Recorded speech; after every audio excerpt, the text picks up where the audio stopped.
Esperen un poquito.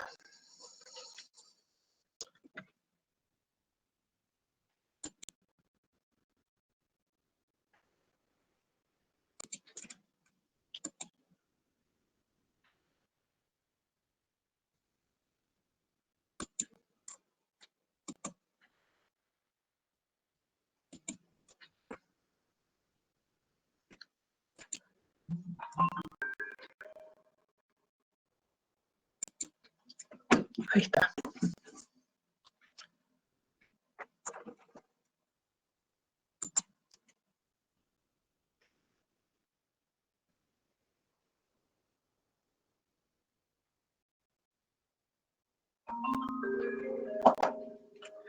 Bueno, vamos a ver entonces un ejemplo como del tipo del primer ejercicio de la práctica. Perdón.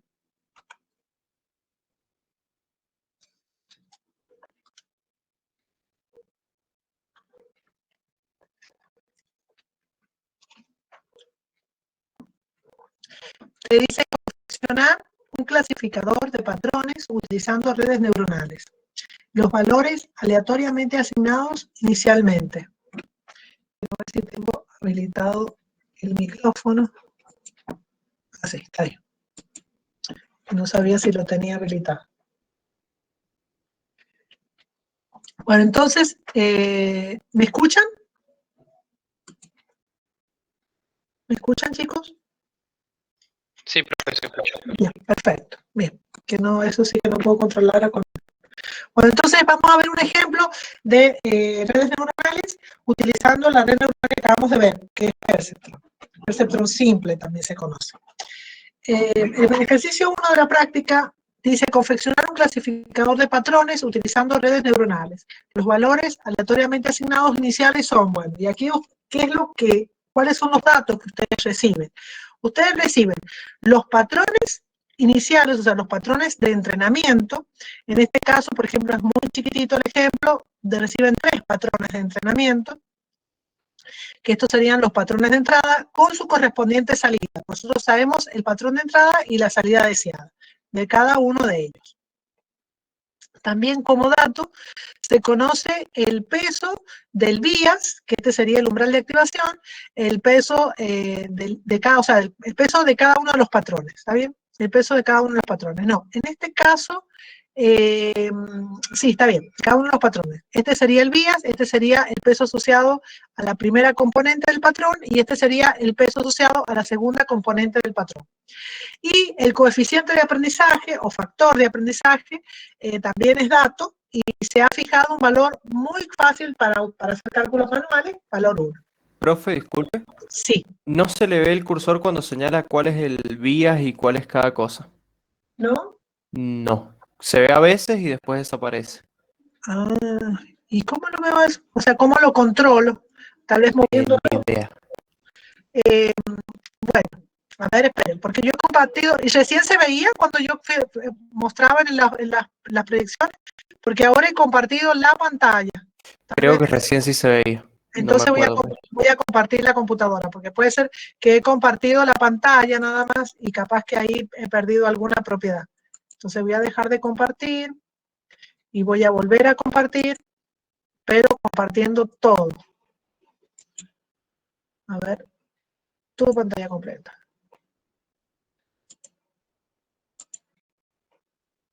Vamos a ver si se ve mejor.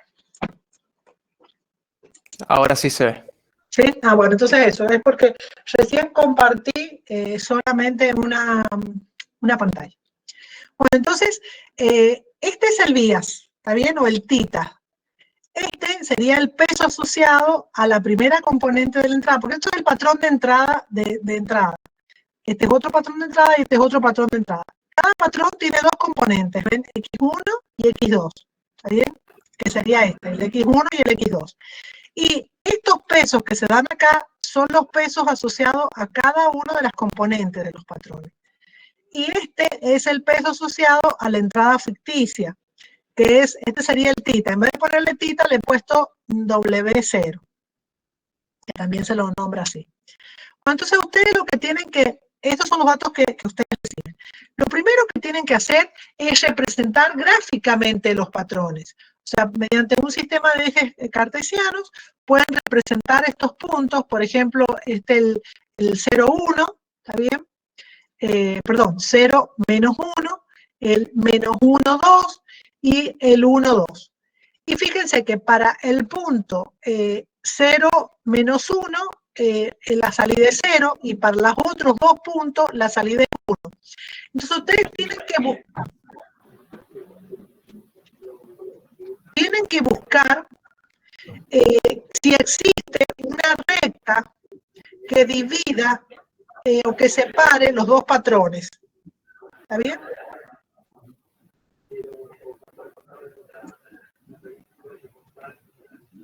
A ver, un minuto. Ahí está, bien. Sigamos. Bueno, entonces tienen que mostrar una recta que separe linealmente a los patrones de acuerdo a su salida. Por ejemplo, este patrón o este punto tiene salida 0 y estos dos puntos para este problema tiene salida 1. Entonces, existe una regla que separe. Yo me hubiera gustado aquí pintarlos de color, por ejemplo, estos de color verde y este color rojo. Entonces, existe una regla, una línea que pueda separar estos patrones. Sí, por ejemplo, esta. Puede ser una así, puede ser una así. O sea, existe por lo menos una línea. Acá, por ejemplo, existe por lo menos la línea I igual 0,5, la cual divide los patrones de entrada de acuerdo a su salida.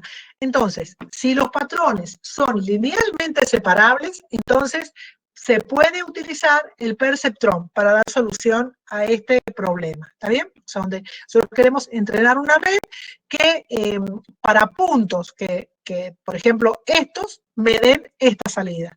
Entonces, ¿es posible utilizar un perceptrón simple? Sí, porque el problema es linealmente separable. ¿Eso se entiende? O sea, es lo primero que tienen que hacer, representar los puntos en un sistema de cartesianos y después buscar si existe una regla cualquiera que separe linealmente el problema. Si es posible encontrar una regla, o sea, una línea que lo separe, entonces se puede, el problema es linealmente separable y se puede aplicar el perceptrón simple. Entonces, ahora, ¿qué hacemos? El perceptrón, recuerden que la función de activación es la función escalón, que es esta, o sea que va a dar 1. Sí, bueno, el valor de acá, esta fórmula me quedó incompleta. Bueno, pasa que no, lo copié y lo pegué y no me di cuenta que acá se borró algo. Bueno, acá está diciendo, o sea, lo que estaría faltando acá es la sumatoria de los xy por los w sub i es mayor o igual que 0, o 0 si la sumatoria de los w sub i por xy es menor que 0. Entonces, esta es la función escalón. Teniendo en cuenta la función escalón y teniendo en cuenta, ¿no es cierto?, la función de propagación o regla de propagación, que es la suma ponderada, vamos a proceder a dar solución al problema. Entonces, lo que tenemos que hacer es empezar a iterar. Por ejemplo, tomamos el acá volví a poner los datos de entrada. Estos serían los valores de entrada. El punto 0, menos 1, que tiene salida 0, el punto menos 1, 2, que tiene salida 1, y el punto 1, 2, que tiene salida 1. Entonces, vamos a empezar por el primer ciclo.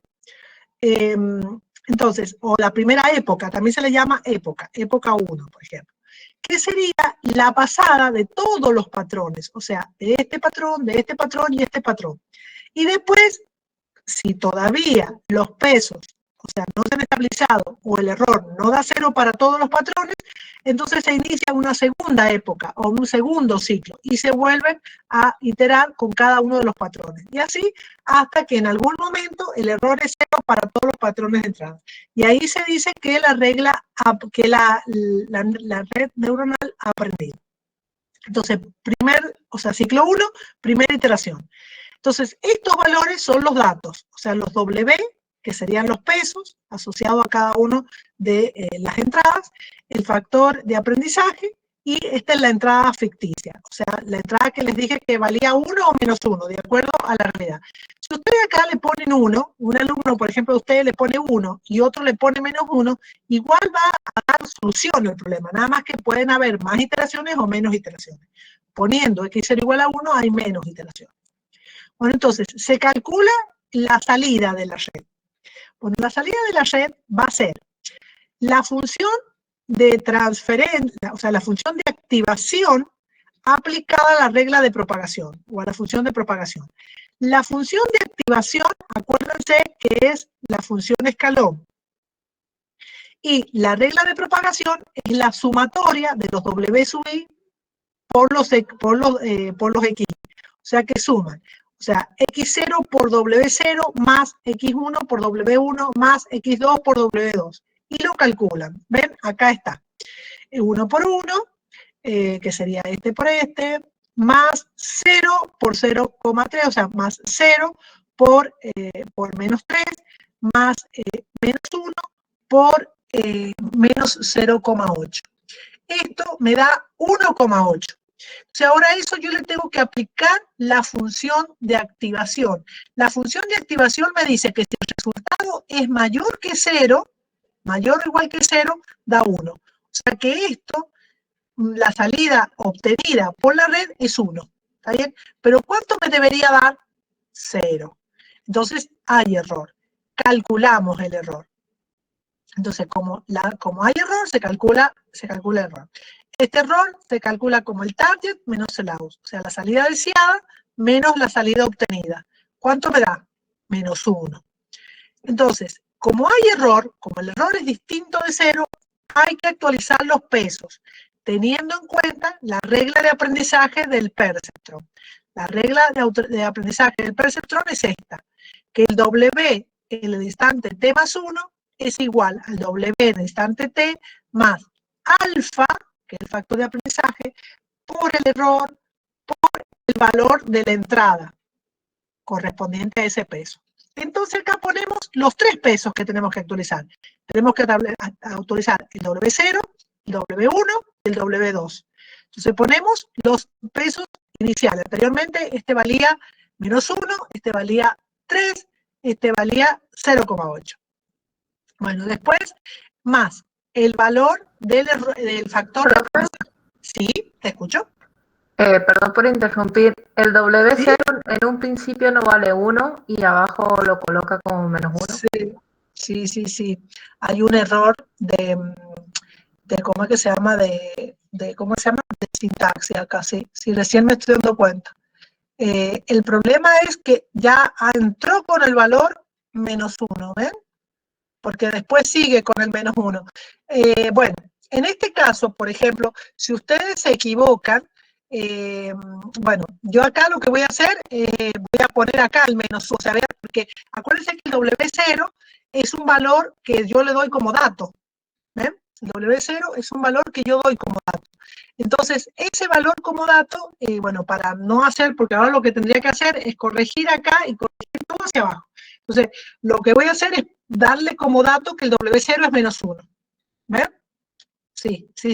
Gracias por hacer notar. O sea, yo lo voy a corregir después para subirlo. Así no se presta confusión. No va a haber problema porque acá, cuando se multiplica, a ver, o sí me va a dar problema, porque voy a tener un 1 positivo. Y después acá le voy a sumar un 0,8 positivo.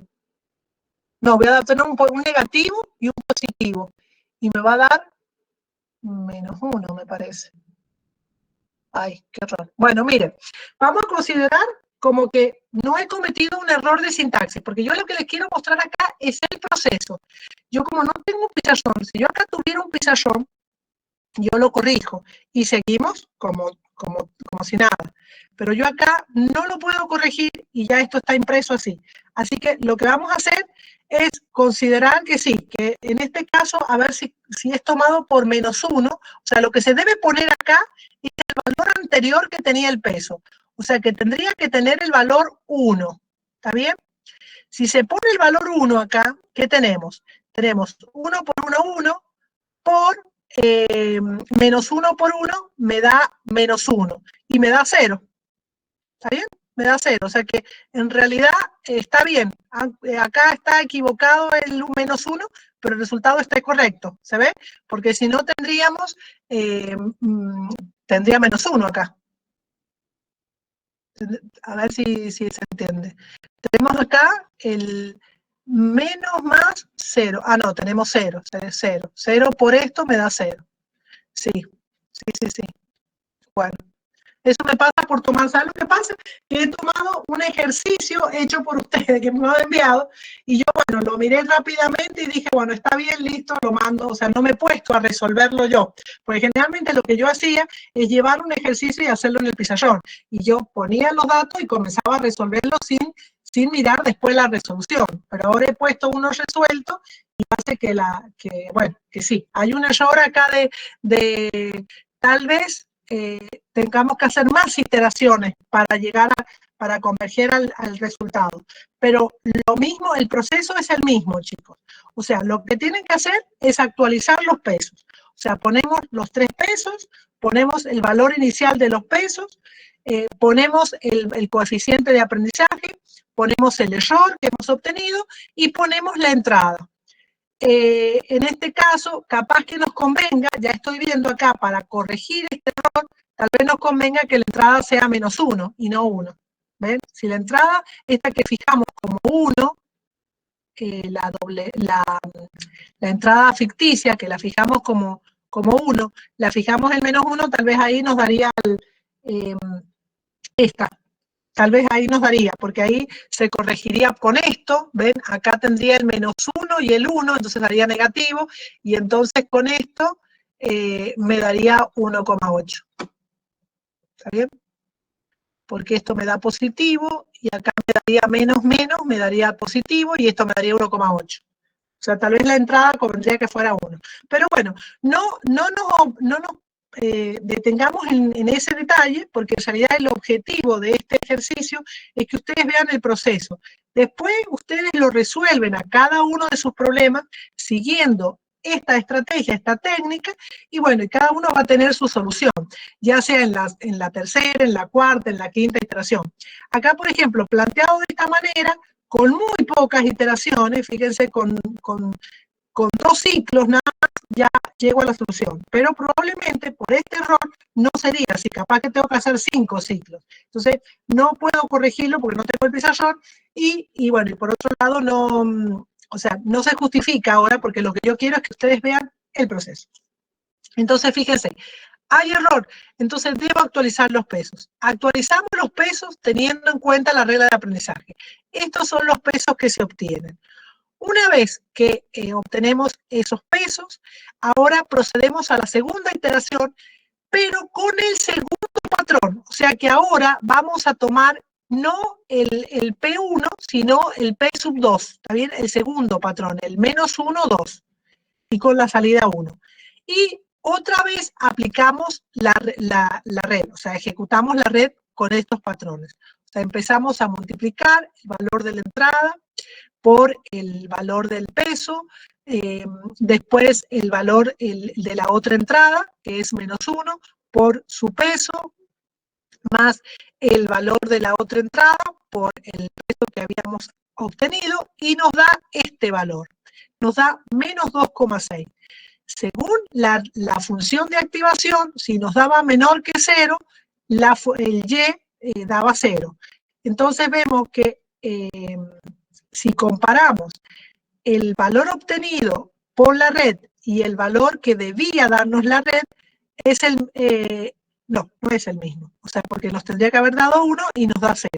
Entonces, hay error. Debemos calcular el error. Solo hacemos el target menos el out. O sea, 1 menos 0. Y obtenemos el error.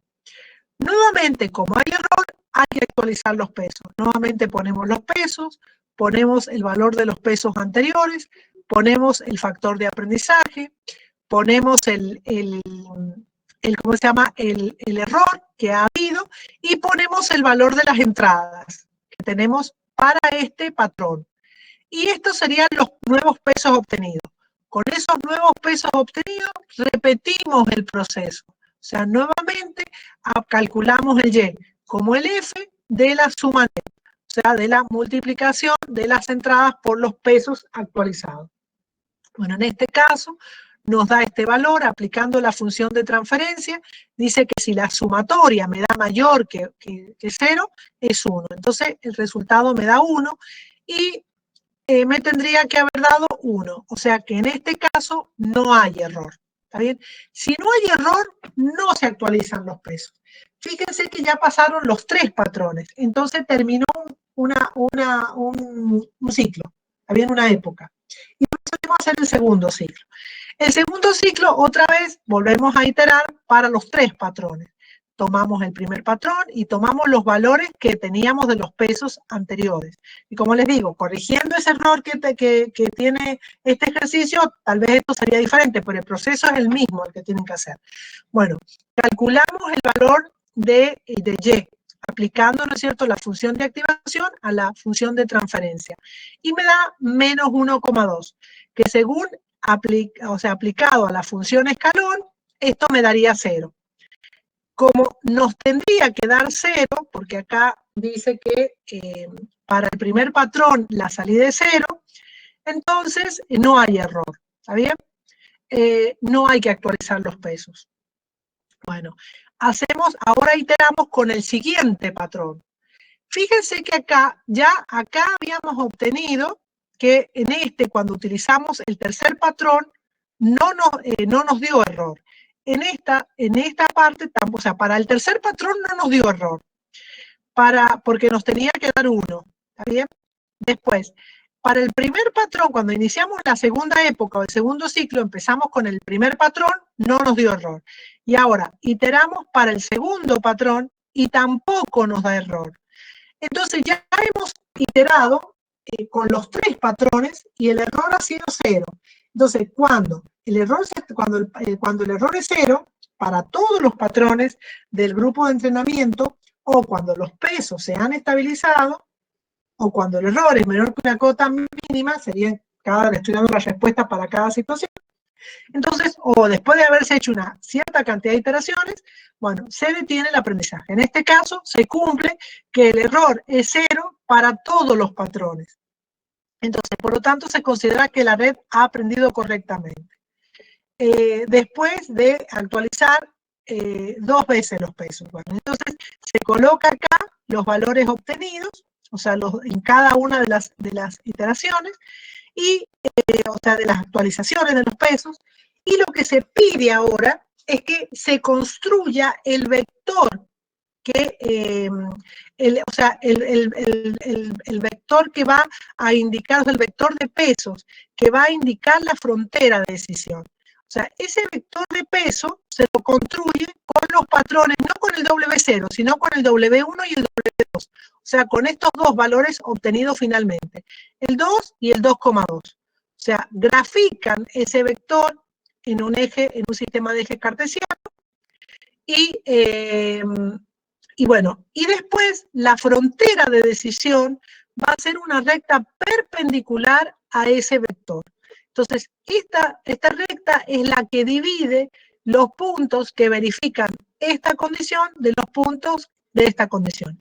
Entonces, esta red ya ha aprendido a clasificar puntos. Si nosotros le diéramos puntos cercanos a estos valores, los va a clasificar correctamente. Y los puntos cercanos a este valor los va a clasificar correctamente. O sea, los va a clasificar a estos como 0 y a estos como 1. Porque acá se ha establecido la frontera de decisión.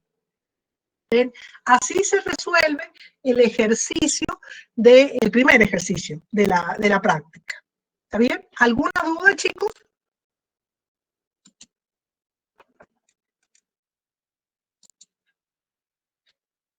Si tienen alguna duda, pregunten.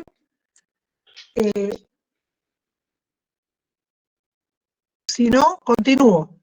Voy a continuar con la segunda parte ahora de las redes neuronales. Bueno, ahí habríamos entonces hecho un ejercicio de... ¿Profe? Sí. Ahí Martín Gómez le está poniendo una duda. Ah, ya, a ver, en los no lo vi. comentarios. A ver, vamos a leer. A ver, Sí. O sea, cada vez que iniciamos una nueva iteración, ya sea porque cambiamos de ciclo, de época, se toman los pesos obtenidos, los últimos pesos variados, ¿está bien? O sea, siempre se van a iterar. Podrían, o sea, directamente no dividir por ciclos y directamente decir iteración 1, iteración 2, iteración 3, iteración 4, iteración 5. Y bueno, y cada una de esas iteraciones va utilizando los pesos obtenidos en la iteración anterior. Sí, siempre se usan los pesos últimamente modificados. Porque de esa manera ustedes van obteniendo los pesos que van a dar la respuesta deseada para todos los patrones del conjunto de entrenamiento. Sí. ¿Otra duda, chicos? Profe, entonces, si nosotros entre ciclo y ciclo, no importa que sea la iteración de otro ciclo, sino que usamos los mismos datos, entonces, ¿por qué dividimos en iteraciones o en base a qué dividimos en iteraciones cada vez que encontramos que no hay error? Ahí deberíamos dividirlo. No. O sea, en realidad tu pregunta me parece, a ver si va por ahí. Puede que vos me digas por qué divido en ciclos. O sea, ¿por qué directamente no digo iteración 1, iteración 2, iteración 3? ¿Esa es tu duda? Claro. Claro. No, esa es una forma de resolverlo. Por ejemplo, yo acá, ahora, por ejemplo, enseguida voy a mostrar un ejemplo donde la resolución no está dada por ciclos. O sea, directamente han puesto iteración 1, iteración 2, iteración 3. En realidad, los ciclos es cuando han pasado todos los patrones. O sea, yo iteré todos los patrones. Y ahora voy a volver a iterar nuevamente con todos los patrones. Y después voy a volver a iterar con todos los patrones otra vez. O sea, que por eso divido en ciclos, porque cada vez que estoy pasando por los patrones es un ciclo. Cuando voy a iterar nuevamente otra vez, o sea, voy a volver a utilizar los patrones otra vez, le llamo otro ciclo. Pero puedo no llamarlo y directamente llamar iteración 1, iteración 2, iteración 3, y cuando pasé ese ciclo, seguir con iteración 4, iteración 5, iteración 6. Eso en realidad es una manera de representación propia, es como una convención que uno hace, pero no necesariamente tiene que ser la misma para todos. O sea, ustedes los dejo a su libertad, que ustedes elijan como mejor se quieran. Lo único que sí hay iteraciones, cuántas veces se itera, y bueno, hasta que los pesos se hacen, en el caso del perceptrón simple, que el error se haga 0 para todos los patrones. ¿Está bien? O sea que en el perceptrón simple la solución se alcanza cuando el error es 0 para cada uno de los patrones. Y puede ser que estemos a la mitad de un ciclo, porque ya se hizo 0 a la mitad del otro ciclo y estoy en el siguiente ciclo, como en este caso, no hay problema. Si eso los confunde, no dividan el ciclo. Directamente pongan iteración 1, iteración 2, iteración 3. Se terminaron los patrones, tengo que volver a iterar con los mismos patrones. Iteración 4, iteración 5, iteración 6. ¿Está bien? O sea, no hay problema. Genial, gracias, profe. Claro, o sea, no necesita dividido, o sea, que no sea eso, porque en realidad eso lo hemos hecho para clarificar, pero si los oscurece, mejor no lo hagan entonces. O sea, que no los confunda, porque eso no se justifica. Lo que sí quiero que ustedes hayan entendido, espero que hayan entendido el proceso, cómo se hace. ¿Ven? Que se ponen los pesos iniciales, se calcula el valor de la función de propagación, que es la suma de los pesos por las entradas, y después se calcula la función de activación, que es la escalón, y bueno, y ese valor después se analiza, se compara con el deseado, pero siempre el target menos el out, acuérdense, no al revés, porque entonces ahí ya es una convención también, pero es como se hace convenido inclusive en todas las bibliografías. Bueno, ahora sí, vamos a pasar a ver lo que sería la segunda parte de redes neuronales. Vamos a ver lo que serían las redes neuronales. Bueno, vamos a ver la DALAI, que es una red neuronal que no tiene capa, o sea, que no es multicapa. Y de ahí en más vamos a ver las multicapas. O sea, que recién hemos visto el perceptrón simple, ahora vamos a ver la DALAI. Y las redes multicapa. Cuyo algoritmo de aprendizaje en las multicapas se llama backpropagation. y que después se lo perfecciona y también se recibe el nombre de delta generalizado. Bueno, la red Adaline, una red se crea inmediatamente que el perceptrón, fíjense que el perceptrón fue creado en 1957, bueno, o 59, por ahí algunos autores hablan del 57, 59, bueno, la red Adaline fue creada por Whitworth y Hopf en 1990. Esta red, a diferencia de la perceptrón, trabaja con valores reales. Fíjense que los otros trabajan con valores discretos y la salida es binaria. Estos trabajan con valores reales, o sea, las entradas pueden ser reales o discretas, pero la salida es real. Y además es una regla de aprendizaje continuo. O sea, acá no vamos a poder ya alcanzar el error cero. Acá vamos a tener que trabajar con una cota mínima del error. Y vamos a tener que detener el proceso de aprendizaje, ya sea porque se hicieron N cantidad de iteraciones o porque el error es menor que una cota mínima. Y vamos a trabajar con lo que se llama, bueno, ya vamos a ver, para minimizar vamos a trabajar con el error cuadrático medio. Bueno, por eso lo vamos a ver más adelante. Bueno, esta red tiene, bueno, se le llama elemento combinador adaptativo lineal, recibe todas las entradas ponderadas y produce una salida. La función de activación es la función lineal o la función identidad. También tiene una entrada ficticia que puede valer 1 o menos 1 y el bias, que es el umbral de activación. La función o sea, la función de activación se la representa de esta manera. Ven como la sumatoria de los W sub I por XI menos un tita. Si ustedes se fijan, es muy parecida a la función de activación del perceptrón, con la diferencia, perdón, a la función de propagación del perceptrón, pero con la diferencia que en este caso es de aprendizaje continuo. El otro era que se tenía, o sea, el otro converge a un valor. Este no, este vamos a acercarnos cuanto queramos, pero nunca va a ser una solución exacta. Bueno, si lo tuviéramos que representar, la Adaline lo que va a representar, o sea, en el espacio, si tuviéramos que representar, estos valores que tenemos acá serían los valores presentados, serían los patrones presentados para el entrenamiento de la red. Y la red lo que va a tratar de hacer es generar un plano que aproxime a los valores de salida de los patrones de entrenamiento. O sea, va a construir un plano.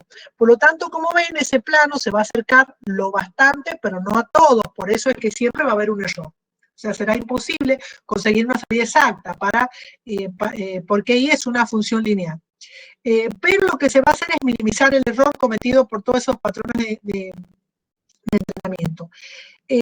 Bueno, para elegir una medida del error, por ejemplo, o sea, se va a usar una función que se llama el error cuadrático. Y la regla de aprendizaje de la red Adaline se llama regla delta. O sea, ¿se acuerdan que les dije que cada red tenía su regla de aprendizaje? Bueno, la regla del perceptrón se llama regla de aprendizaje del perceptrón. La de Adaline se llama regla delta. Y tiene el mismo aspecto, la misma apariencia de la regla de aprendizaje del perceptrón, pero el significado es diferente. Porque en realidad lo que se hace es trabajar con la función del error, la función del error que se trabaja con la función cuadrática media. Y esa función del error, si ustedes, a ver, creo que acá la tengo, sí, esta es la función del error cuadrático medio, o sea, es la diferencia del target menos el out para cada patrón. Esa P no indica potencia, sino que indica patrón. Para cada patrón se va a hacer la diferencia del valor deseado menos el valor obtenido y se va a trabajar eso elevado al cuadrado y multiplicado por un medio. O sea, este sería el error cuadrático medio. Si nosotros consideramos esta función, lo que buscamos es minimizar el error. Acuérdense que para minimizar el error, lo que vamos a trabajar es con la pendiente del error, porque si graficáramos la función del error, tiene una forma curvilínea. A ver, acá, por ejemplo, podríamos ver, si graficamos la función del error, tiene un aspecto así. Y bueno, lo que se va a hacer es trabajar con la pendiente de esa función. Y vamos a trabajar con un vector que se llama vector gradiente. que es justamente el vector que marca la pendiente. Y vamos a trabajar con el gradiente descendente, porque lo que queremos hacer es minimizar el error. Para poder trabajar con el gradiente descendente, lo que hacemos es trabajar con las derivadas parciales. Por eso es que, bueno, acá aparece este símbolo, que es la derivada parcial del error, respecto de los pesos, porque nuestras variables son los pesos, para cada patrón. Y esto no es otra cosa que, como les digo, el gradiente. Y le vamos a multiplicar por una constante negativa porque es el gradiente descendente. Entonces, por eso que queremos ir descendiendo por el gradiente. O sea, se hará mediante un proceso iterativo, se irán presentando los patrones uno a uno y se van modificando los parámetros de la red, teniendo en cuenta el gradiente descendente. Bueno, vamos a ir modificando los pesos, teniendo en cuenta, ¿no es cierto?, la derivada del error. Bueno, acá un poco se explica cómo se llega a la regla delta, o sea, a la forma de la regla delta, que van a ver que es muy similar a la regla de aprendizaje del perceptron.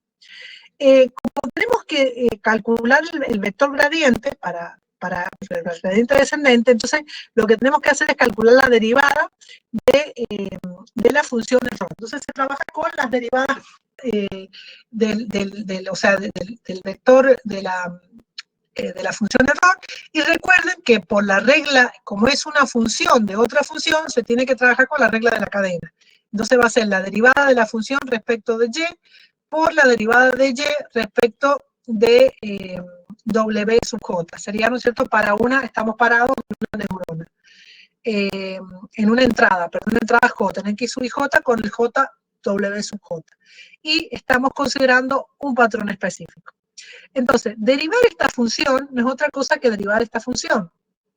Entonces, fíjense que acá, al derivar, ¿no es cierto?, una función cuadrática, el 2 baja, y bueno, se va a multiplicar con este 2, se elimina, y acá, ¿no es cierto?, la derivada, como es respecto de y, me quedaría, ¿no es cierto?, por menos 1, y me queda esta forma. ¿Está bien? O sea, la derivada de este término es esto. Y la derivada de y respecto de W, o sea, que esto sería la función de propagación respecto de W, esta sería la función de propagación. Entonces, derivar una suma, donde estos son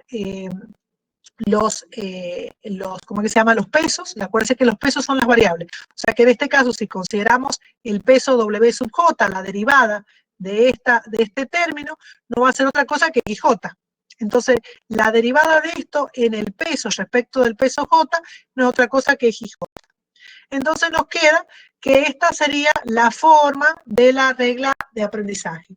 O sea que la variación del peso sub J no va a ser otra cosa que una constante fíjense que este menos multiplicado por esta constante que habíamos dicho que era negativa porque era descender por el gradiente, entonces se transforma en positiva, ¿no es cierto?, por la diferencia del valor esperado menos el valor obtenido para el patrón P, por la entrada. O sea que esta sería la regla de aprendizaje.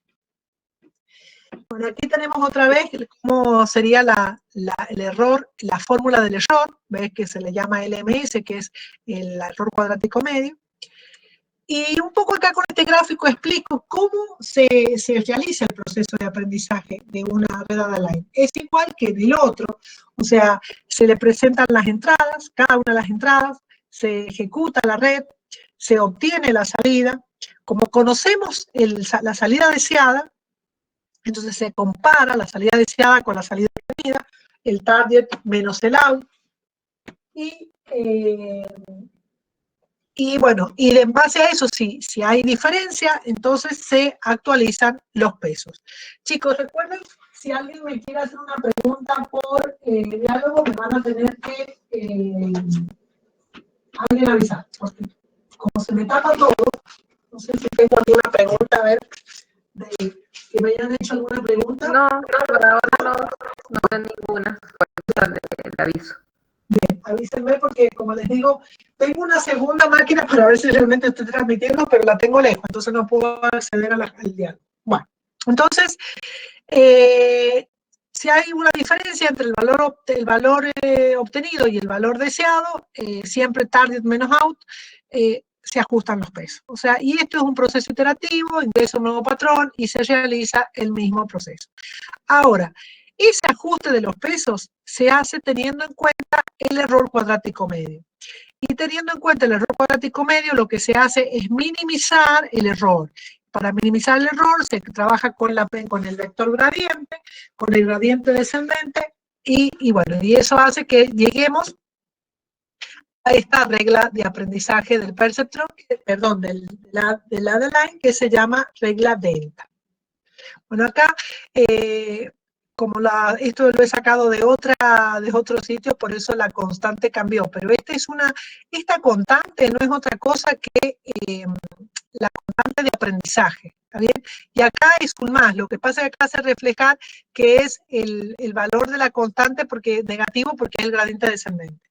Pero la fórmula es WT igual al WT menos 1 más el factor de aprendizaje por lo que sería la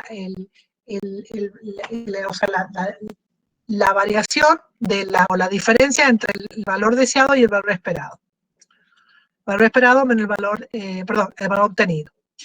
Bueno, con respecto a esta constante, este factor de aprendizaje, es una constante que se fija en un principio, que en algunos programas, como por ejemplo el Neural Planner, me da la opción de que sea dinámico, o sea que durante el proceso de aprendizaje, vaya modificándose de acuerdo al proceso y a la velocidad de acercamiento hacia el error, o sea, la minimización del error. No obstante, nosotros generalmente lo que hacemos es fijarlo y bueno, y está todo el proceso valiendo lo mismo. Ahora, ese valor debe ser elegido de forma adecuada, o sea, porque es un valor, una constante óptima, un factor óptimo. ¿Y cuál sería ese factor óptimo? Bueno, el único criterio que podemos tener es que si es muy grande, por ejemplo, me va a producir esto. Ven, por ejemplo, cuando salte al siguiente dato, o sea, el siguiente peso, me voy a pasar del valor o sea, en vez de bajar por el gradiente, me voy a ir al otro lado de la curva del error, y bueno, y se va a producir esto que se llama oscilación. Y cuando ustedes vean, por ejemplo, tanto el Canime como el Neural Planner me grafica la curva del error. Entonces ustedes van a ver que si el proceso hace como, por ejemplo, así como bajadas y subidas, o sea, el gráfico es así como inestable, como si fueran piquitos que suben y bajan, entonces estamos frente a una oscilación. Este parámetro no ha sido elegido correctamente. Entonces, tendremos que, seguramente estamos frente a un parámetro grande, entonces el coeficiente de aprendizaje tendrá que reducirse.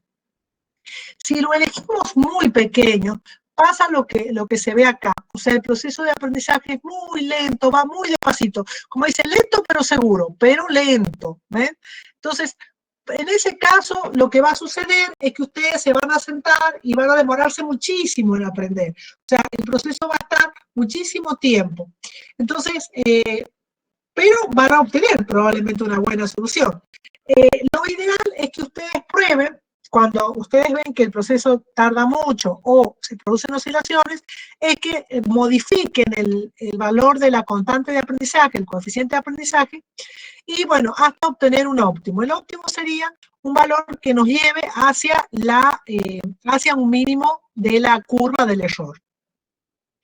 Fíjense lo que sucede acá. Supónganse que esta es la curva del error y estamos en esta situación y llegamos acá. Entonces ustedes dicen, bueno, ya alcancé un mínimo y se detiene. Bueno, está bien, pero lo que sucede es que estamos encontrando mínimos locales de la curva del error. En realidad, nosotros lo que deberíamos hacer para asegurarnos que nuestra red neuronal puede trabajar mejor es hacer una nueva tirada, podríamos decir, de la red, o sea, repetir el proceso de entrenamiento modificando los parámetros, o sea, modificando, por ejemplo, el coeficiente de aprendizaje, modificando los valores de pesos iniciales, o sea, de alguna manera tratar de ver si en una de esas podemos llegar a todavía minimizar aún más el error. O sea, como les digo, este es un proceso parecido a la búsqueda tabú de varias tiradas, de varias corridas, para poder asegurarse de que la red neuronal realmente trabaja eficientemente. ¿Cómo se realiza el proceso de aprendizaje? Fíjense que es muy parecido a los pasos que les mostré recién. O sea, se inicializan los pesos aleatoriamente y el factor de aprendizaje. Se aplica un vector o patrón de entrada en la entrada de la data line. Se obtiene la salida lineal y se calcula la diferencia con respecto a la deseada. Siempre el target menos el out. Y bueno, si hay error, se actualizan los pesos, o sea, siguiendo el gradiente descendente, o sea, trabajando con la regla delta, que es la que utiliza el gradiente descendente. Y bueno, y se repiten los pasos de 2 a 4 hasta que la red haya aprendido. ¿Cuándo la red ha aprendido? Y bueno, cuando el error cuadrático medio es menor a una cota mínima, o sea, es un valor reducido aceptable. Y si no, la otra, bueno, y eso sería para todos los patrones, para todos los patrones, o sea, para todos los patrones del conjunto de entrenamiento. Si no, también podría, bueno, si no, se debe repetir otra vez desde el paso 1, con todos los patrones. Sí, también puede detenerse el proceso de aprendizaje cuando se fija una cierta cantidad de iteraciones, pero a veces esa cantidad de iteraciones puede llegar a dar solución, o sea, puede llegar a dar una solución tal vez con una minimización del error local, o sea, lejos de la global. Bueno, ¿en qué caso se aplica? O sea, ¿qué aplicaciones tiene la regla de Line? ¿Se acuerdan que habíamos dicho que el perceptrón simple tenía aplicación en el reconocimiento de patrones, pero linealmente separables, y en la resolución de funciones lógicas? ¿Bien? O sea, el AND, el OR, el ANAN, el NOR, pero bueno, ya vamos a ver que la XOR no la resuelve el perceptrón simple. Bueno, y la ANALINE, ¿en dónde se aplica? Bueno, en estos campos. Se aplica en el campo de procesamiento de señales, para el diseño de realización de filtros que eliminan ruidos en señales portadoras de información, o sea, para filtrar el ruido de señales portadoras. También se usa como filtro en los módems de alta velocidad. También canceladores adaptativos de ecos para el filtrado de señales de comunicación telefónica a larga distancia y comunicación vía satélite.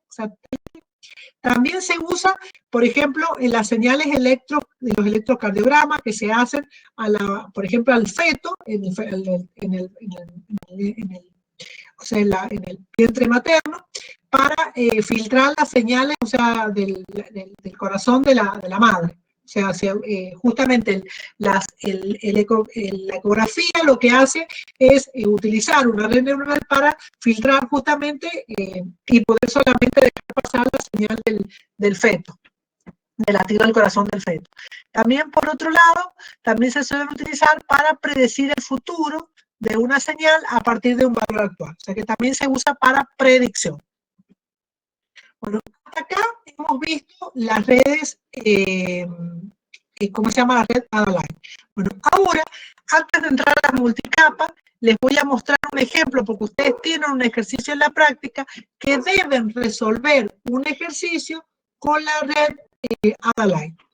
Entonces, a ver, lo vamos a buscar.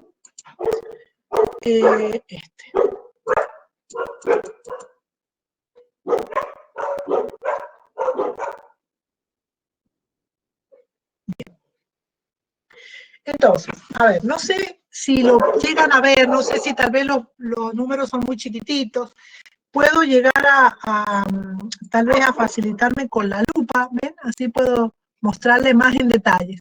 O sea, este es el ejercicio que tienen que hacer un convertidor. O sea, trabajan con un convertidor, o sea, tienen que diseñar con una red neuronal un convertidor de señales, o sea, de señales binarias a señales digitales, o sea, señales decimales, ¿está bien? O sea, un convertidor de binario a decimal. Y lo que hacen es trabajar como patrones los números binarios del 1 al 7. ¿Está bien? O sea, que vamos a utilizar nada más que un convertidor muy chiquitito, o sea, que trabaje con números de 3 bits. Y para trabajar con números binarios de 3 bits.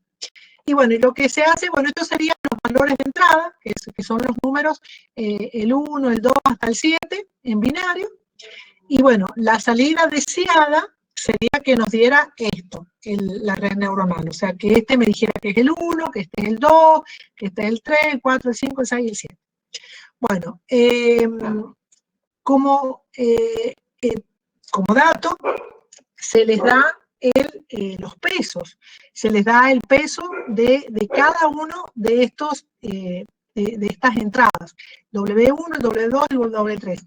Para simplificar, no sé si se les da el BIAS. Bueno, en este ejemplo se le ha dado el BIAS, pero creo que ustedes no tienen el BIAS. O sea que si no lo tienen el BIAS, si no se les ha dado el BIAS, o sea, el W0, con la entrada ficticia 1 menos 1, no lo pongan, ¿está bien? Porque en realidad es opcional para el caso de estos ejemplos que son tan sencillos que los tienen que resolver en forma manual.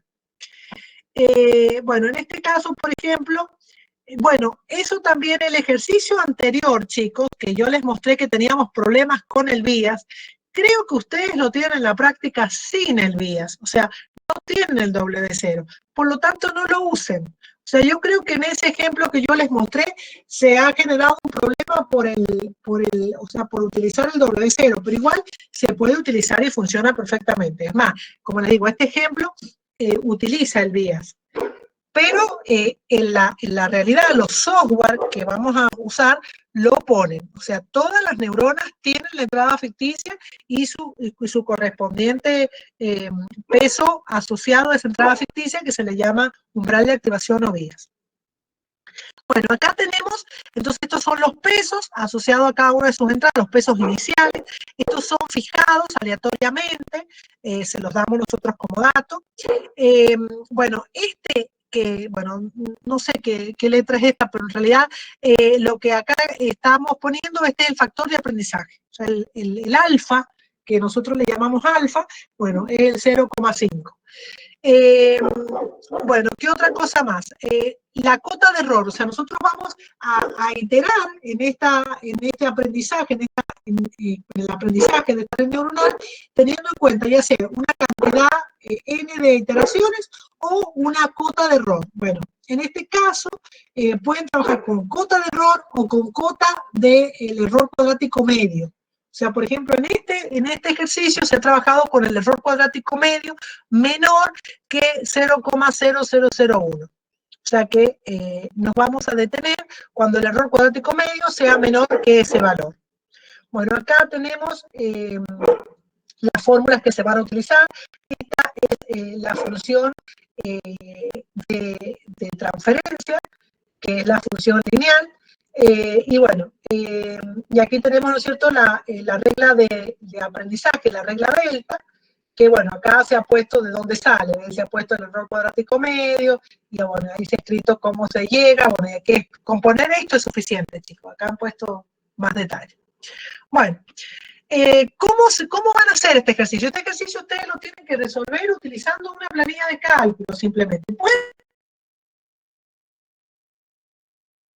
planilla de cálculo, porque ustedes van a manualmente procesar los elementos. Entonces, que eso es lo que yo quiero. Porque si lo hacen con un software, como que van a obtener el resultado y no van a ver qué pasó en el medio.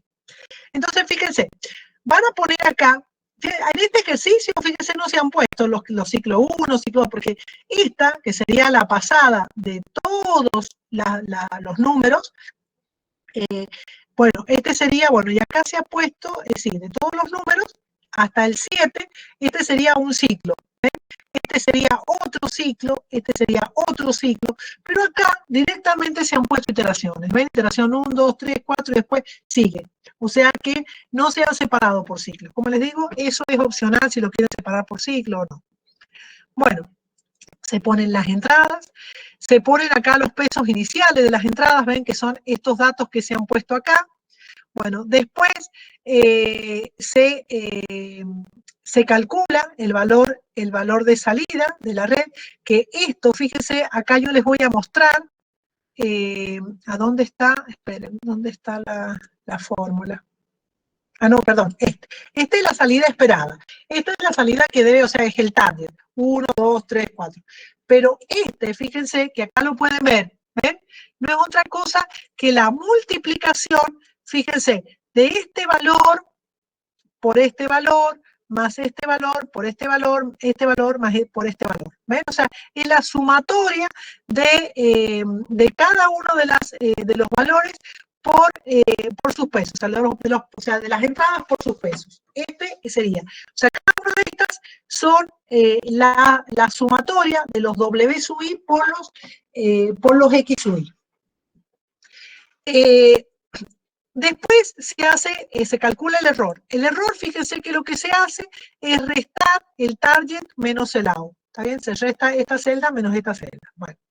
Después, bueno, y nada más. Lo que se hace es que después de hacer toda una pasada de todos los patrones, se calcula el error cuadrático medio. ¿Ven? Acá tienen, esta es el error cuadrático medio. Bien. Bueno, este 14 surge porque es el 1 medio, más el 1 medio, más el 1 medio de los 7 valores, entonces por eso queda 1 sobre 14. Bueno, ese es el error cuadrático medio sumados. Se va a calcular el error cuadrático medio, todo cada uno de ellos y se suman. Y bueno, ese sería el error cuadrático medio de obtenido de todo un ciclo. ¿Ven? Y cada tanto se va calculando el error cuadrático medio. Y entonces vamos a detener el proceso de aprendizaje cuando este error sea menor que 0, no sé cuánto que pusimos ahí, no sé cuántas milésimas, 10 milésimas, ven acá, 0,0001. Bueno, esto como les digo, fíjense lo que va pasando. Fíjense que al principio nos da cualquier cosa, pero después, a medida que va procesando, fíjense acá me tendría que dar 1 y me da 3, ¿ven? Acá me tendría que dar 3 y me da 1, ¿ven? Pero después, a medida que va iterando este proceso de aprendizaje, bueno, acá quiero mostrarles los pesos, cómo se van actualizando. Fíjense los pesos, a ver, creo que no sé si lo puedo ver, sí, acá está, ¿ven? Los pesos, fíjense que se obtiene como siguiendo esta regla, ¿está bien? El peso anterior más el alfa por el error por la entrada. O sea, este sería el cálculo de la actualización de los pesos. Bueno, esto se va iterando. Fíjense que a medida que se van haciendo las sucesivas iteraciones, cada vez el error va disminuyendo, ¿ven? O sea, se va yendo hacia o sea, va disminuyendo el gradiente, el error, el gradiente, o sea, que seguimos el método del gradiente descendente. Y fíjense que después de muchísimas iteraciones, fíjense cómo hemos llegado a aproximar, ¿ven? La salida. Y el error, justamente, fíjense, el error cuadrático medio es menor que 0,001 que hemos dicho. ¿Está bien? Por otro lado, también les pido que grafiquen el error, la fluctuación de los pesos. Entonces, bueno, acá dice, fueron necesarias 102 iteraciones hasta que el valor del error cuadrático medio fue menor a ese valor. Bueno, y acá, por ejemplo, mediante una gráfica que ustedes tienen dispuesta en la planilla de cálculo, pueden representar los errores, o sea, mediante un gráfico de línea. Y fíjense que aquí se ve la fluctuación. Fíjense que al principio, cada uno de los errores, el W0, perdón, los pesos, la fluctuación de los pesos, cada uno de los pesos estuvo al principio muy, como que variaban mucho, ¿ven? Tenían mucha variabilidad.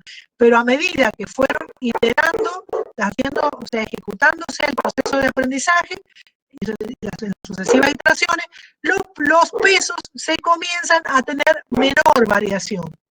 Al punto que en un determinado momento ya como que la variación es muy chica, o sea, se dice que los pesos se han estabilizado. O sea, cuando se alcanza el error cuadrático medio, vemos el gráfico que los pesos se estabilizan, dejando de variar tanto, ¿ves? Como al comienzo. Este es el ejercicio que tienen que hacer el profesor, que tienen que convertir, por ejemplo, o sea, números binarios a números decimales. Utilizando una planilla de cálculo, porque así ustedes pueden, o cualquier, no sé, otra aplicación, pero que yo quiero ver cómo han hecho cada uno de los cálculos, o sea, cómo se ve el proceso. Bueno, entonces vamos a volver ahora con... Una preguntita muy sí. Sí, Ve que cada 7 iteraciones se calcula, vendría siendo el cuadrado, el sí. error cuadrático. ¿La cantidad de iteraciones 7 la decidimos nosotros o viene decidida por la cantidad de iteraciones que sí o sí que ya teníamos? Muy buena tu pregunta. Vos sabés que en los software yo he visto que es un parámetro que vos lo podés poner. O sea, cada cuánto querés que se calcule el error cuadrático medio. ¿Ves? O sea, que podrías llegar a fijar que el error cuadrático medio se haga, por ejemplo, cada 3 épocas, por ejemplo. O sea, que cada no sé, 3 ciclos. O sea, que sería, si en este caso serían 21 iteraciones. Cada 21 iteraciones que se calcule el error cuadrático medio. ¿Ves? O sea, sí, el error cuadrático medio lo pueden ustedes calcular cada tanto. En este caso se ha fijado el error cuadrático medio cada vez que se cambia de ciclo, cada vez que pasaron todos los patrones, se calcula el error cuadrático medio. ¿Está bien? O sea, para todos los patrones. Si no, lo que podría hacerse también es calcular el error cuadrático medio para cada uno de los patrones. ¿Ven? Y bueno, y trabajar con eso y al final, bueno, veremos cuándo disminuye. O sea, eso se fija. O sea, eso lo fijan ustedes. Lo pueden fijar ustedes. Podrían, fíjense, esta alumna, que es una alumna la que resolvió este ejercicio, lo trabajó con el error cuadrático medio, pero todos los otros alumnos lo hicieron, por eso lo puse a porque este me pareció interesante porque había utilizado el error cuadrático medio. Pero todos trabajaron con el error, con trabajaron. Y dijeron que el error sea menor que una cierta cota. O sea que por acá ustedes le ponen una determinada cota, bueno, y detienen el proceso de aprendizaje. ¿Eh? Nada más que me pareció importante que esta alumna había utilizado el error cuadrático medio. Porque van a ver que como forma para terminar el proceso de aprendizaje puede ser la cantidad de iteraciones, el error o el error cuadrático medio.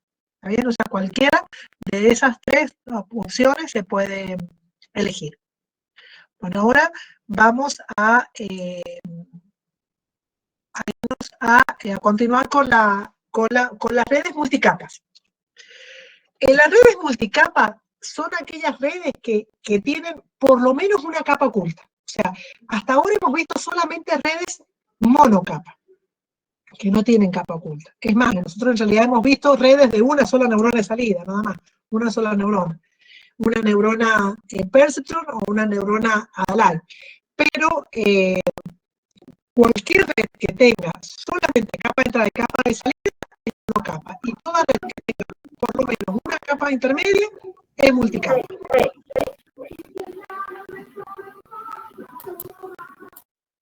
Bueno, entonces vamos a ver qué problemas no podía resolver el perceptron. Por ejemplo, fíjense, si nosotros tuviéramos esta situación, por ejemplo, quisiéramos clasificar, quisiéramos hacer mediante redes neuronales la clasificación de las A y las B. ¿Ven?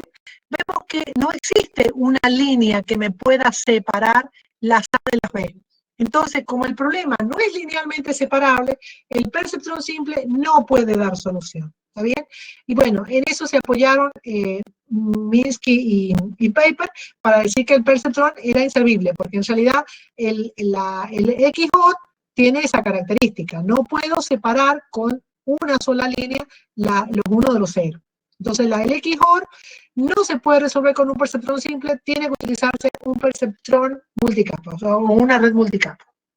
Entonces, se buscan dar soluciones a problemas más generales de redes neuronales, que las dos capas, la de entrada y salida, no lo proporcionaban. O sea que redes neuronales de esta forma no pueden dar solución a problemas como este que está acá a la izquierda.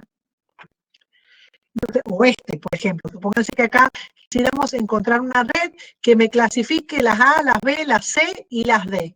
Tampoco vamos a poder usar una red neuronal monocapa. Entonces, frente a esta situación, fue necesario crear, que fue justamente ahí donde resurge la segunda etapa de las redes neuronales. Porque al principio se crean las redes neuronales monocapa, y como vieron que no servían, listo, se desecharon. Pero después, en la segunda etapa en la primera etapa de resurgimiento de las redes neuronales, o después que pasa el primer invierno, de estas redes aparecen las multicapas, que dan solución a varios problemas, como por ejemplo este que vemos acá. Este sistema me da un poco la guía de cuántas capas podría tener una red para clasificar. Por ejemplo, si el problema es linealmente separable, una capa. Si el problema es por ejemplo, supónganse que en este caso tenemos esta situación, necesitamos 2 capas. Si tenemos, por ejemplo, esta situación que tuviéramos, o este tipo de regiones que quisiera separar, 3 capas. O sea, más o menos. No obstante, como les digo, no existe, ya van a ver más adelante, una forma exacta de resolver, o sea, de saber cuántas capas ocultas son necesarias y cuántas neuronas debe tener la capa oculta. Muchas veces sí queda bien precisado cuántas neuronas debe tener la capa de entrada y la capa de salida, pero las capas ocultas tienen que ser de ensayo y error. Lo que hacemos es generar una arquitectura, una topología, y después empezar a jugar y mover esa arquitectura, esa topología, esa estructura, esa red neuronal, y bueno, y ver la interacción entre tiempo de respuesta y eficiencia, o sea, el nivel de error que comete. Bueno, vamos a ver primero lo que sería la perceptrón multicapa. Son redes neuronales, las redes perceptrón multicapa son redes feed-forward, o sea, que no tienen retroalimentación, o sea, no van a tener ciclos, no van a tener conexiones que van hacia atrás, sino que siempre va a ir desde la entrada hacia la salida. Las neuronas están dispuestas en capas. Si las entradas se conectan a la capa de entrada, entonces el número de unidades de la capa de entrada es igual a la dimensión del problema. Bueno, esto es para determinar la cantidad de neuronas que tiene la capa de entrada. Fíjense que recién la capa de entrada del ejemplo que nosotros vimos recién, por ejemplo, el primer ejemplo que hicimos de los puntos, teníamos que cada punto tenía 2 coordenadas, x1 y x2. Entonces, el x1 y x2 deben ingresar a través de 2 neuronas de entrada. Entonces, ya sabemos cuántas neuronas tiene la capa de entrada, porque está asociada con la dimensión de los patrones de entrada, ¿está bien? Con la dimensión del problema. Después, la capa de salida va a tener tantas neuronas también asociadas al problema. O sea, si nosotros queremos hacer, por ejemplo, un clasificador, como es el perceptrón simple, tendrá una sola neurona. ¿Bien? Van a ver, por ejemplo, situaciones como, por ejemplo, van a tener ustedes un ejemplo de las vocales.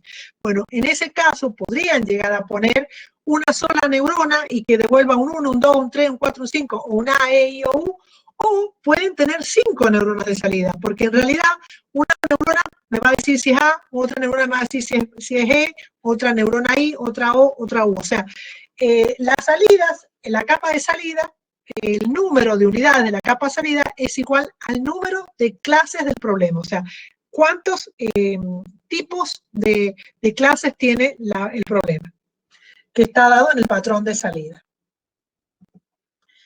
Bueno, el perceptrón multicapa tiene por lo menos una capa, o sea, tiene una o más capas ocultas. Las capas ocultas no están conectadas ni al exterior, ya sea por la entrada o por la salida, sino que se conectan a la capa de entrada y, si fuera una sola capa oculta, a la capa y a la capa de salida. Si fueran más, bueno, se conectarían entre las capas ocultas. La salida de cada neurona, ponderada por un peso, está conectada a la entrada de todas las neuronas de la siguiente capa. ¿Qué significa esa? Que estas redes son de conexionado completo. O sea, que todas las neuronas de una capa alimentan a todas las neuronas de la capa que sigue. ¿Está bien? Y cada neurona de una capa recibe información de todas las neuronas de la capa anterior. ¿Está bien? O sea, son de conexión completa. Después existe un conjunto de pesos por cada capa, que bueno, y como son varias capas, en este caso ya no vamos a tener vector peso, sino que vamos a tener una matriz de peso. ¿Ven? Pues como tenemos el vector de peso para la capa 1, el vector para la capa de entrada, vector de peso para la capa oculta, para una o más capas ocultas, y después el vector de peso para la capa de salida, entonces eso constituye una matriz de peso. Por eso, este tipo de redes neuronales no pueden ser calculadas manualmente. Acá se tiene que usar un software especializado o algún software con más manejo de matrices, como por ejemplo puede ser el, no sé, el MATLAB, por ejemplo. Bueno, aquí tenemos una gráfica de una red multicapa. Fíjense que acá tenemos las entradas, ¿ven? Y bueno, y acá tenemos, esta sería la capa, fíjense, las entradas se conectan directamente a la capa de entrada. Después, la capa sería la primera capa oculta, la segunda capa oculta, bueno, la capa de salida. O sea, que esto es una perceptor multicapa con dos capas ocultas. Vamos a ver cómo se calcula el valor de cada una de las neuronas de cada una de las capas. A nivel informativo, chicos, esto quédense tranquilos, no va a ser evaluado en un parcial. Si alguna vez ustedes quieren hablar de esto, se pueden perfectamente ayudar con las PPT. Esto yo lo pongo en, ¿cómo se llaman? En PDF, pero si ustedes quieren las PPT también se las puedo mandar. Lo que pasa es que como tengo problemas, porque en una tengo OpenOffice, en otro tengo ¿cómo se llama? Otro tipo de aplicación, el PowerPoint, bueno, por ahí se me desconfigura, entonces directamente la pongo en PDF para no tener problemas.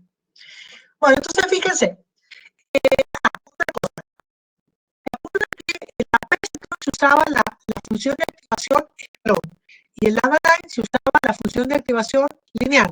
Bueno, ahora, la percepción multicapa ya no se usan estas funciones, sino que se usan funciones de activaciones, las que habíamos visto, las otras, o sea, puede ser la gaussiana, la sigmoidal, el coseno hiperbólico, tangente hiperbólica, o sea, cualquier función que sea continua y derivable, porque acuérdense que siempre vamos a trabajar con el gradiente descendente, o sea, con el error cuadrático medio, y eso nos va a dar, cuando calculemos el vector gradiente, tenemos que hacer las derivadas parciales. Bueno, entonces, que ya no vamos a trabajar con función lineal, o sea, no va a ser no lineal.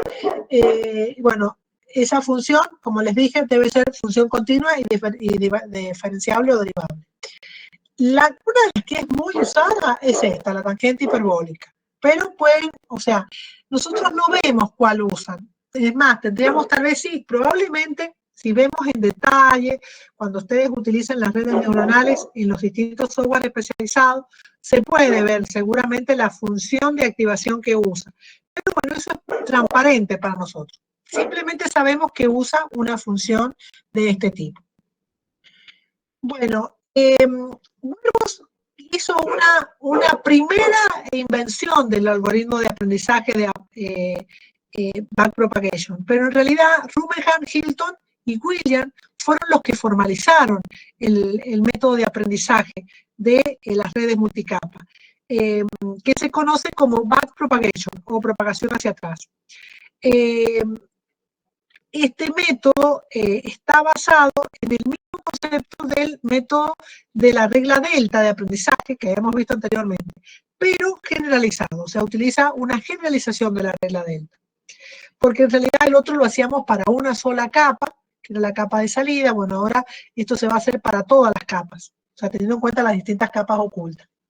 Bueno, ¿cómo es el funcionamiento? Esto es a modo de información porque ustedes ya no lo van a hacer manualmente. O sea, se calcula la salida de la red, se compara el resultado de la neurona de salida con, o sea, las neuronas de salida con la salida que se desea obtener, y se calcula un valor de error para cada neurona. Estos errores que se van a calcular para cada neurona de salida, lo que sucede, o sea, internamente en estos programas que manejan este tipo de herramientas, o sea, de redes neuronales, lo que hacen es calcular el error cuadrático medio, y después ese error lo van transfiriendo, transmitiendo capa por capa, desde la capa de salida hacia atrás, hasta la primera capa oculta. ¿Bien? Este proceso es hacia atrás, por eso es que es backpropagation, se propaga el error hacia atrás, capa por capa, desde la capa de salida hacia las neuronas de las capas intermedias, que contengan, que hayan contribuido a la salida errónea. este proceso se repite capa por capa hasta que todas las neuronas de la red hayan recibido una cuota del error, ¿está bien? Que describa una aportación relativa al error total. O sea, esto es lo que hace este algoritmo. Pero estos señores lo que hacen para generalizar la regla delta que hemos visto recién de aprendizaje, le agregan un parámetro más. Le agregan un parámetro, un término que se llama momento o momentum, que es una constante similar a la constante de aprendizaje. Pero esta constante lo que hace es analizar, o sea, es ponderar el avance o sea, es para acelerar el aprendizaje, o sea, el descenso por el gradiente. Porque si ustedes ven, a ver si acá tengo un gráfico, no tengo ningún gráfico, pero por ejemplo, miremos acá. O sea, si ustedes, van descendiendo por el gradiente, si ustedes, por ejemplo, en este punto les dio un valor y después del peso, en este punto les vuelve a dar un valor del mismo signo, significa que se encuentran de este lado de la curva. Podría ocurrir que en este punto les da un valor, por ejemplo, del vector de error, o sea, me dice que está ahí por acá, y después me da que vengo por este lado.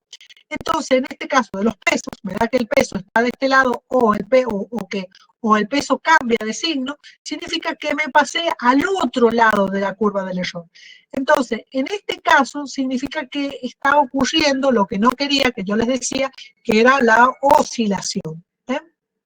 Entonces, para eso lo que hace es que el vector que va descendiendo por el gradiente lo acorta. O sea, que cuando se produce un cambio de signo de los pesos, el vector del descenso por el gradiente se acorta. Y si en el instante t y en el instante t-1 los dos tienen el mismo signo, entonces el vector gradiente descendente lo agranda. ¿Ven? Eso es lo que hace este término. ¿Ven? Fíjense, acá lo que hace es sumarle un término, que no es otra cosa que la multiplicación del peso en el instante t menos el peso en el instante t-1. ¿Ven? Entonces este va a ser un término positivo o negativo de acuerdo al valor que me dé esta diferencia.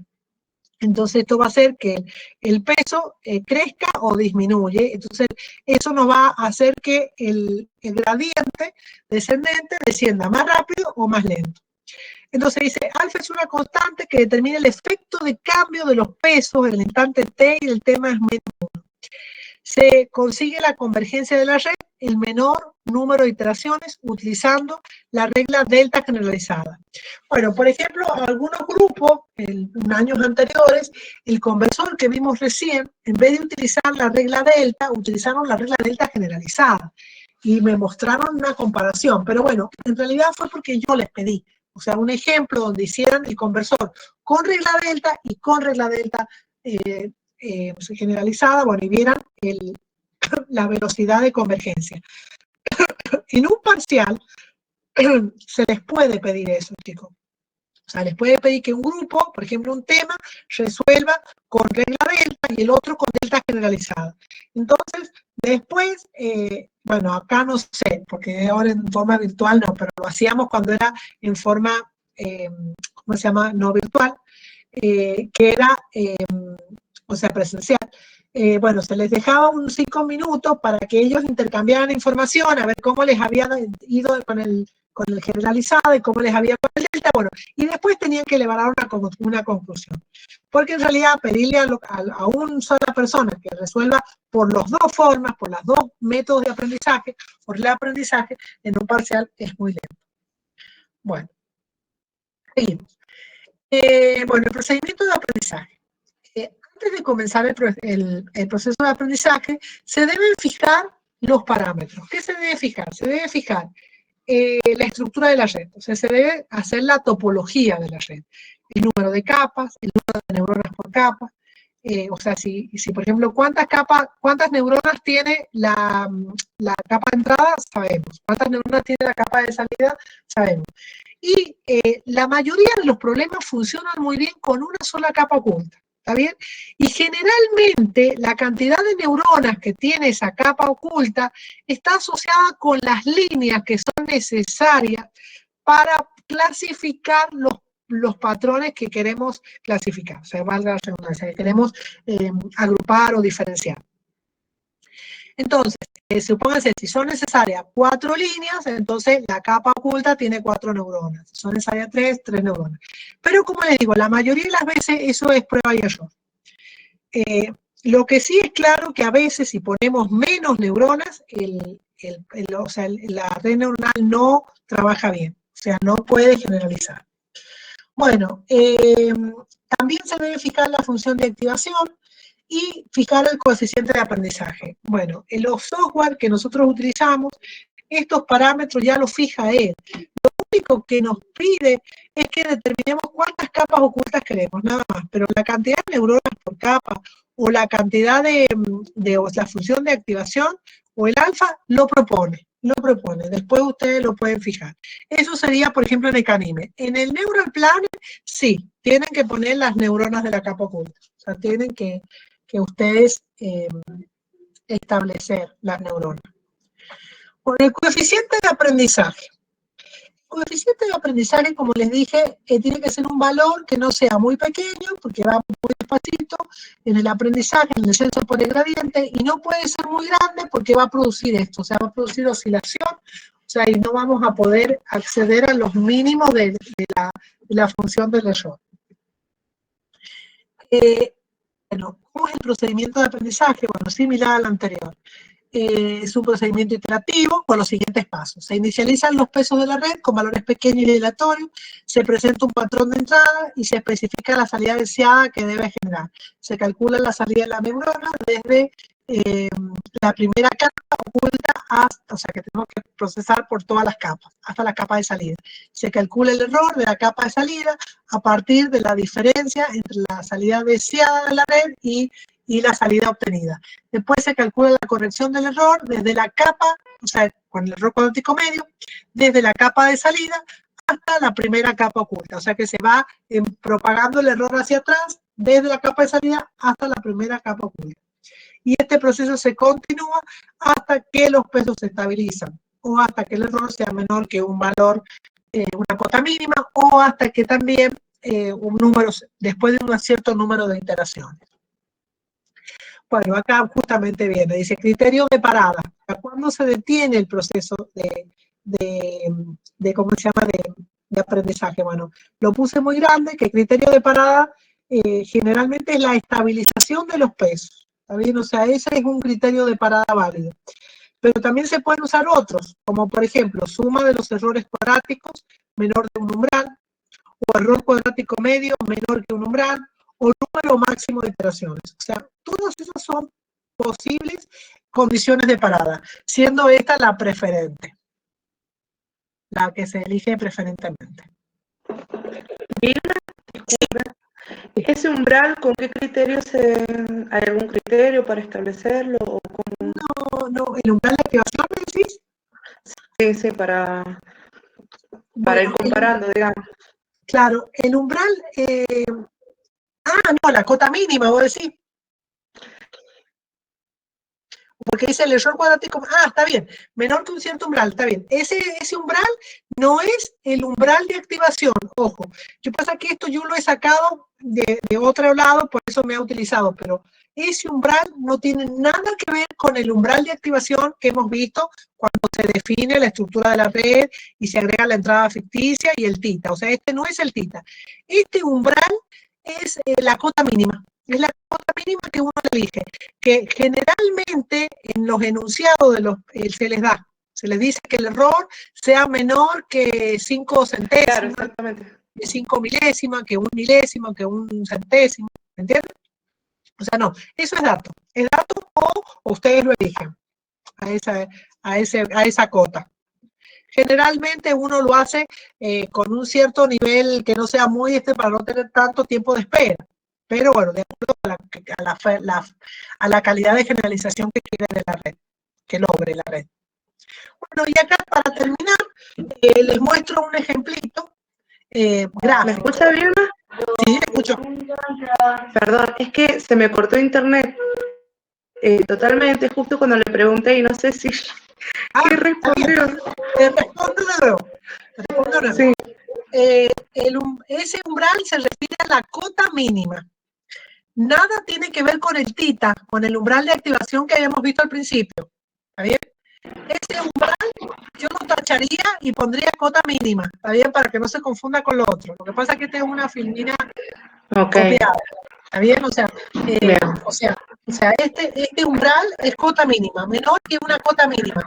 Puede ser 1 milésimo, 5 centésimos, o sea, menor que 0,05, menor que 0,000001. Por eso, pero lo pone uno, digamos, va Claro. jugando un poco con eso. O nosotros se lo damos en el enunciado. Creo que los ejercicios tienen Ujú. en la cota mínima que deben lograr en el error. ¿Ven? Bien, gracias, profe. Si no, el mismo software lo proporciona. El mismo software, cuando da la red que genera, le dice, Pero no por mira, defecto. claro, por defecto este es un buen umbral, este es una buena cota mínima. ¿Ves? Y generalmente a veces, si uno lo quiere modificar, les dice no le conviene. O sea, no va a terminar, o no va a llegar, va a oscilar antes. ¿Ves? Por ahí, si ponemos uno muy chiquitito, por ahí como que no llega. No llega a minimizar tanto. Bueno, después, de acá para terminar, como digo, les muestro un ejemplo, pero en modo gráfico. O sea, tenemos una situación, un conjunto de puntos, de patrones, con sus datos de entrada y datos de salida, o sea, el vector de entrada y el vector de salida. Bueno, se construye la red neuronal. Fíjense, el patrón tiene, fíjense, n datos, entonces cada patrón tiene n datos, entonces por eso, y la salida tiene también n componentes, entonces fíjense que la red neuronal tiene n entradas y bueno, y no sé cuál, una cantidad asociada de componentes en relación a la salida, a la dimensión de la salida. Bueno, fíjense que acá se presentan los patrones a cada una de las neuronas, o sea, acá se presenta, o sea, cada uno de los patrones con su dimensión, o sea, con las componentes de cada uno de esos patrones, a cada una de las neuronas de entrada. O sea, esta es la capa de entrada que va a recibir el X1, el X2, el XN. Acá, ¿qué es lo que se hace? Se calcula, o sea, se transmite a la primer capa oculta. Esta es una perceptrón simple con dos capas ocultas. Se transmite, fíjense lo que se transmite la suma ponderada, fíjense que acá, ¿qué es lo que va a recibir esta neurona? Va a recibir la suma ponderada de todas las entradas, y después la aplicación de una función de activación, como las que le mostré recién, que podía ser la tangente hiperbólica, la gaussiana. O sea que vamos a tener el valor, primero se calcula entonces la función de propagación, que es la suma de todas las entradas por sus pesos, y a eso se le aplica una función de activación. ¿Está bien? Esto nos daría el valor HJ, o sea, esto se refiere, fíjense, el J está haciendo referencia a la neurona J, o sea, que es la neurona J, y este 1 hace referencia a que estamos en la primera capa oculta. Bueno, fíjense, ahora nos vamos a la siguiente capa oculta. En la siguiente capa oculta, fíjense, toma el valor, porque ahora recibe la información de la primera capa oculta, o sea, que estas serían las entradas. Y va a generar otra vez la sumatoria, o sea, la suma net de todas las entradas, que son las HJ1, ven que habíamos calculado anteriormente, o sea, estas, y las multiplica por sus respectivos pesos, y eso le llega a la neurona B sub L, ¿ven? Por ejemplo, esta neurona. Y el supra 2 es porque estamos en la segunda capa oculta. Y después a ese valor, a ese resultado, se le aplica una función de activación, que fíjense que acá, anteriormente a la función de activación, se le llamó G sub J. En esta se le llama G sub L, porque puede ser otra función de activación. O sea que acá se utiliza una función de activación y aquí se utiliza otra función de activación. O sea, acá se podría utilizar una tangente hiperbólica y acá se podría usar una gaussiana. Bueno, y fíjense que y se obtiene como salida para la siguiente capa esta función, este resultado, que sería lo que se transmite a la capa de salida, ¿ven? Que sería la H sub L, y bueno, el 2 se refiere que proviene, o sea, la salida de la segunda capa oculta.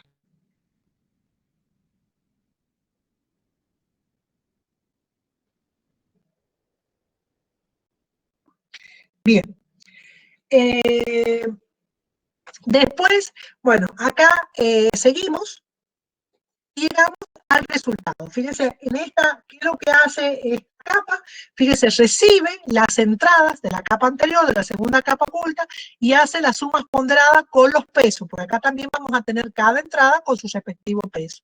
Se hace la suma ponderada, se obtiene la función de justamente de propagación, y a esa función o regla de propagación se le aplica una función de activación que fíjense que le llaman G sub K, o sea, es otra función.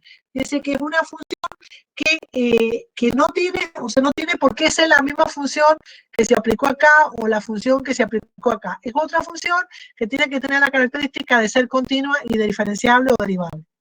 Y bueno, y se obtiene la salida. Y ahí obtendríamos la salida. Bueno, después, ¿qué se hace? Ahora, lo que se hace es calcular el error, teniendo en cuenta la fórmula del gradiente con la función del error cuadrático medio. O sea, se obtiene el error, o sea, el error cuadrático medio, se le aplican las derivadas parciales, se calcula o sea, el error y bueno, y después se actualizan los pesos. Fíjense que esta actualización se va a hacer de todos los pesos teniendo en cuenta el error. O sea, se aplica la regla de aprendizaje que hemos venido aplicando siempre. Pero en este caso ahora el error se va a propagar hacia atrás en función de su colaboración o contribución a la salida. ¿Ven? Acá viene y se propaga el error, ¿ven? Hacia atrás hasta la siguiente, yendo hacia atrás. Se propaga el error hacia atrás, hasta la primera capa oculta, hasta corregir los pesos de la primera capa oculta. Y bueno, y se repite el proceso. Bueno, acá un poco en esta filmina lo que hago es explicar el dimensionamiento, que ya lo he hablado anteriormente, pero bueno, para que quede documentado. O sea, no se puede dar reglas concretas para determinar el número de neuronas o número de capas de una red para resolver un problema concreto. O sea, que no existe una regla matemática que diga, esta red con este problema tiene que tener tantas capas, tantas neuronas. No, no existe una manera. Pero, sin embargo, se puede tener cierta coherencia en la selección. Por ejemplo, el número de capas de la red, en general, 3 capas con una capa oculta, da solución a muchos problemas. O sea, se puede resolver una gran cantidad de problemas. El tamaño de las capas, o sea, que la cantidad de neuronas que tiene cada capa, también va a depender del problema, o sea, de la naturaleza de la aplicación. Bueno, dice, decidir cuántas neuronas debe tener una capa oculta no es algo evidente. Yo les digo como experiencia, como poquísima, cortísima experiencia que tengo en base a los ejercicios que se han resuelto y en base a lo que he leído, es que las capas ocultas, la cantidad de neuronas está asociado con las líneas que separan, inclusive con el cuadro ese que mostré también anteriormente. El número de neuronas ocultas, el número de neuronas ocultas interviene en la eficiencia del aprendizaje y la generalización de la red. O sea, que las neuronas que tiene la capa oculta va a ser muy importante. O sea, que si yo le pongo más neuronas, va a ser más eficiente. O sea, que si ustedes no tienen claro cuántas neuronas, bueno, pueden ponerle 3, pueden ponerle 4, pueden ponerle 5, y bueno, y eso va a tener mayor eficiencia y mayor poder de generalización de la red. Pero puede ser que a veces demande cálculo innecesario. O sea, puede llegar a hacer que la red se demore mucho, o tal vez con menos neuronas puede obtener una muy buena generalización. O sea que no hay ninguna regla que indique el número óptimo, es de cuestión de ensayo y error. Aplicaciones de las redes neuronales. Bueno, las redes neuronales multicapas se utilizan principalmente para el reconocimiento de patrones escritos. O sea, ya sea de lectura, identificación de la grafología. Por ejemplo, le hacen a uno escribir en una grilla, por ejemplo, como esta que está acá, y bueno, ustedes tienen que escribir, por ejemplo, en este caso, un reconocimiento de patrones numéricos. Ustedes tendrían que escribir en una grilla de esta manera, bueno, y la red neuronal debe identificar qué es lo que han ingresado. Si han ingresado un número, si han ingresado un signo menos, si han ingresado un punto. Para eso debe entrenarse la red con un sinnúmero de patrones de entrenamiento que tengan el 0 de distintas maneras, por ejemplo, más chiquito, más grande, inclinadito, el 1 más alto, más bajito, más chuequito. O sea, cuando la red neuronal ha sido entrenada con una cantidad de patrones representativos de la variabilidad que puede haber, sin llegar a un sobreentrenamiento, bueno, puede llegar a dar muy buenos resultados de reconocimiento de patrones. Y se usa para identificar patrones, ya sea de lingüísticos, o sea, de escritura, o de letras o de números. También se usan las redes neuronales multicapa para la simulación de movimientos de objetos, de juegos principalmente, de realidad virtual.